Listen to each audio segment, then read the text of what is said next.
Ya, shalom, kekasih Tuhan. Bahagia sekali bisa hadir di hari pertama di bulan Mei ini. Dan saat ini saya sedang berada di kafe Makan Enak yang dimiliki oleh Kim dan Rian, Jemaat GBI Clear Kota Bontang yang berada di daerah Lok Tuan, Kota Bontang. Dan lewat rumah makan ini, saya rindu menyampaikan mana surga untuk kekasih Tuhan, supaya di sepanjang sisa pertengahan tahun hingga akhir tahun 2022 ini, kita boleh mengalami yang namanya terobosan, pertolongan, penyertaan Tuhan. Terutama kita bisa memahami kerinduan hati Tuhan. Untuk apa Dia ingin menebus dosa-dosa saudara sehingga Dia mati tergantung di kayu salib. Di dalam Kisah Rasul pasal 1 ayat yang ketiga mengatakan, kepada mereka ia menunjukkan dirinya setelah penderitaannya selesai, dan dengan banyak tanda ia membuktikan bahwa ia hidup. Sebab selama 40 hari ia berulang-ulang menampakkan diri dan selalu berbicara kepada mereka tentang kerajaan Allah. Coba Anda bayangkan, setiap kali Yesus menampakkan diri selama 40 hari dari kebangkitannya sampai Dia naik ke surga, Dia menampakkan diri membuktikan bahwa Dia betul-betul hidup, bangkit dari antara orang mati. Dan yang luar biasa, setiap kali Dia menampakkan diri, Dia nggak pernah berhenti berbicara soal kerajaan Allah. Dan ini bagian yang menarik Bapak Ibu kasih, bahwa Tuhan rindu supaya kita waktu menerima Yesus sebagai Tuhan dan Juru Selamat, kita menjadikan Dia bagian yang menarik, yaitu Raja dalam hidup kita. Dan seringkali ketika Yesus pelayanan Bapak Ibu, dari Dia lahir sampai Dia naik ke surga, Dia menekankan tentang poin utama, yaitu tentang kerajaan Allah. Ada kerajaan Allah, ada kerajaan sorga. Dalam Matius 4 ayat 17 berkata, sejak waktu itulah Yesus memberitakan, bertobatlah sebab kerajaan sorga sudah dekat. Bertobatlah, kerajaan sorga sudah dekat. Apa bedanya kerajaan Allah, kerajaan sorga dengan sorga? Kalau sorga itu bicara soal tempat. Sorga itu adalah wadah, tempat di mana nanti finally tujuan hidup kita akhir di sana, tinggal bersama-sama dengan Allah Bapa dan menjadi penghuni kerajaan sorga. Sorga itu bicara tentang tempat. Tapi kalau kerajaan Allah dalam bahasa Yunani menggunakan kata basileia tu theos, yang artinya adalah pemerintahan Allah.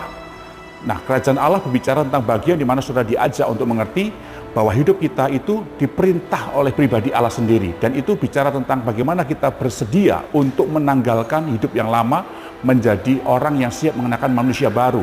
Kerajaan Allah berbicara di mana kita berusaha untuk menjadi pribadi sebagai orang yang mau bertobat, lalu dikendalikan atau dipimpin oleh pribadi Kristus sebagai Allah dalam diri kita.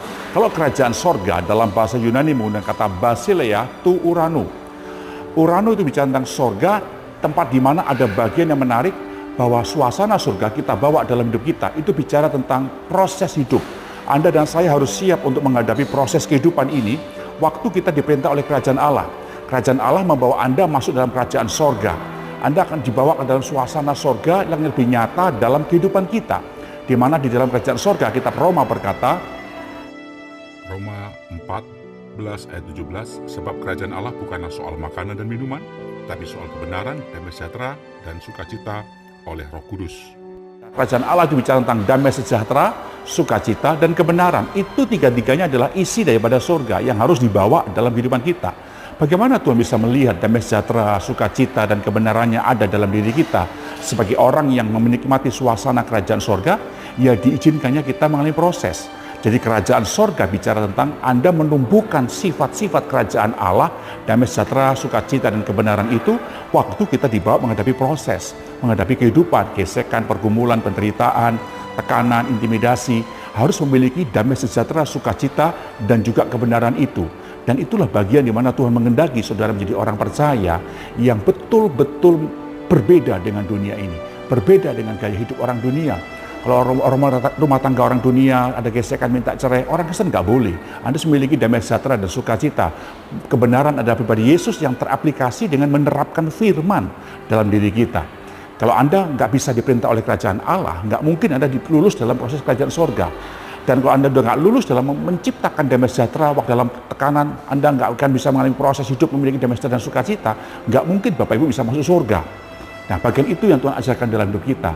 Jadi Tuhan mengajak para saudara supaya hari ini siapakah yang memerintah dalam diri saudara? Yesus atau diri Anda sendiri? Kalau dirimu sendiri engkau memerintah, engkau nggak akan pernah bisa menikmati bagaimana pemerintahan Kristus ada dalam hidup kita dan menikmati kerajaan sorga itu. Jadi saya ngajak Bapak Ibu kekasih mulai hari ini, mulai cek diri baik-baik. Sudahkah pikiran kita, sudahkah perasaan saya itu diperintah oleh Kristus?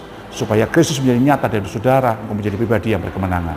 Terus memberkati Bapak Ibu kekasih, doa saya supaya di sepanjang tahun 2022 ini dan tahun-tahun selanjutnya, kita mampu membuktikan bahwa kita adalah pribadi yang diperintah oleh pribadi Yesus sebagai Allah dalam diri kita. Terus memberkati, shalom, haleluya.